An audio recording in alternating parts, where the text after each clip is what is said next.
السلام عليكم البنات، كي دايرين؟ لاباس عليكم؟ اليوم ان شاء الله غادي نشارك معكم واحد لي ميني طارت بكريمه ديال الحامض. كتجي لذيذه بزاف وحتى الشكل ديالهم كيجي زوين. غادي نحتاجو في المقادير، غادي نحتاجو واحد 140 غرام ديال البسكويت، غنحتاج معاها 40 غرام ديال الزبده. وبالنسبه للكريمه ديال الحامض غادي نحتاجو 150 غرام ديال السنيده، 170 مليلتر ديال عصير الحامض، جوج بيضات، جوج صفار ديال البيض، قشور الحامض، 60 غرام الزبده وجوج معالق كبار د المايزينا. اول حاجه غادي نبداو بها، غادي ناخذ البسكويت ديالنا وغادي نطحنوه مزيان، ما نخليوش فيه طريفات صغار.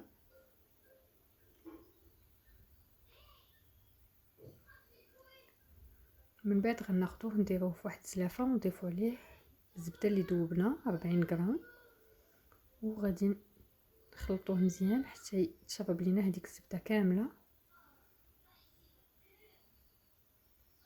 وغادي ندوزو ناخذ واحد المول ديال الكاب كيك، غادي نوضعو فيه القوالب،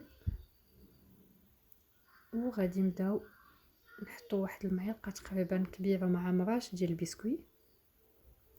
غادي نضربو في الكويخطات ديالنا كاملين.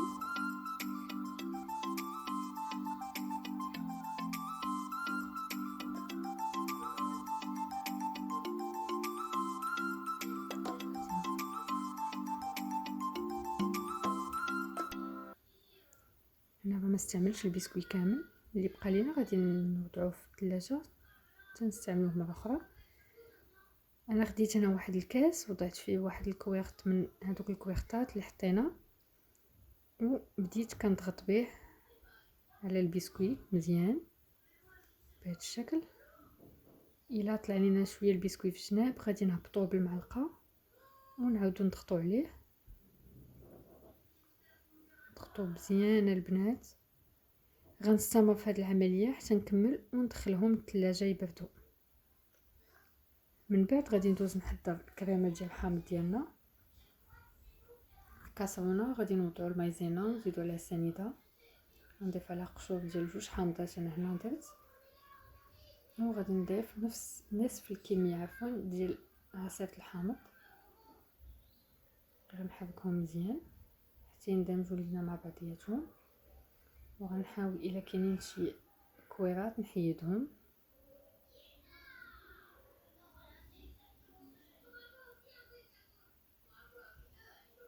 من بعد ما حركناهم مزيان غادي نضيفوا عليهم نصف الكاس اللي بقى لينا ديال عصير الحامض.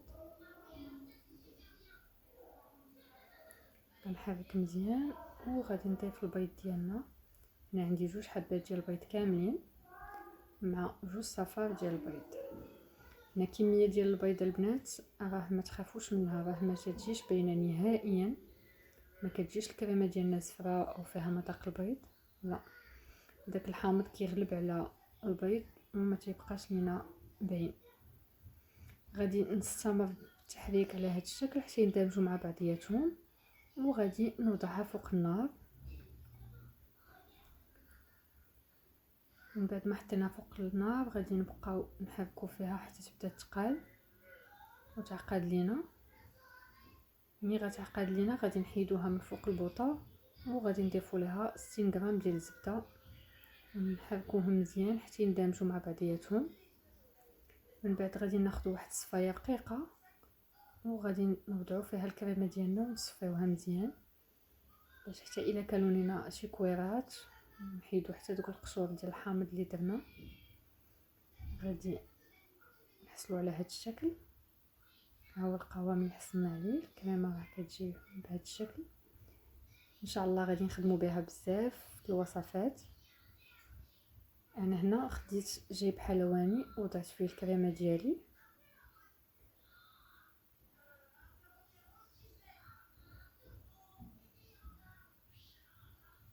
غادي نجمعوه مزيان على هذه الطريقه وغادي نخرجوا القوالب ديالنا من الثلاجه.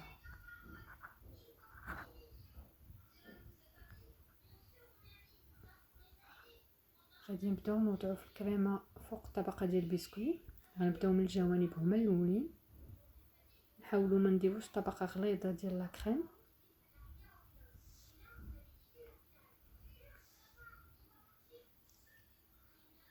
نعاود معكم واحده اخرى. كنبداو من الجوانب هما اليمين، كنعمروهم مزيان باش ما يكونش عندنا شي فراغات. عاد كندوزو نعمرو الوسط. الطبقه كيف قلت لكم ما تكونش كثيره بزاف، حاولوا تكون الطبقه ديال البسكويت قدها قد الطبقه ديال الكريمه. غادي نستمر في هذه العمليه حتى نكمل القوالب ديالنا كاملين.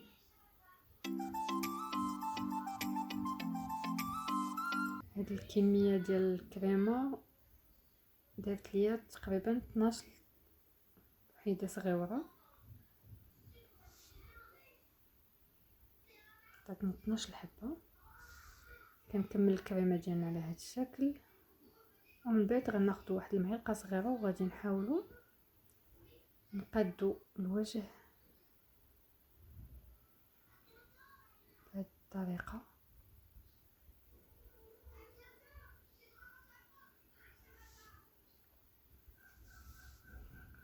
ومن بعد غادي ندخلوهم للثلاجه لمده لا تقل عن 4 سوايع.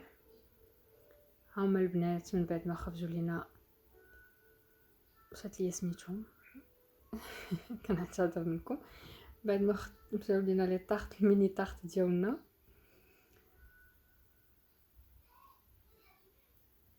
غادي نبدا نحيد في الكويرطات غير بشويه.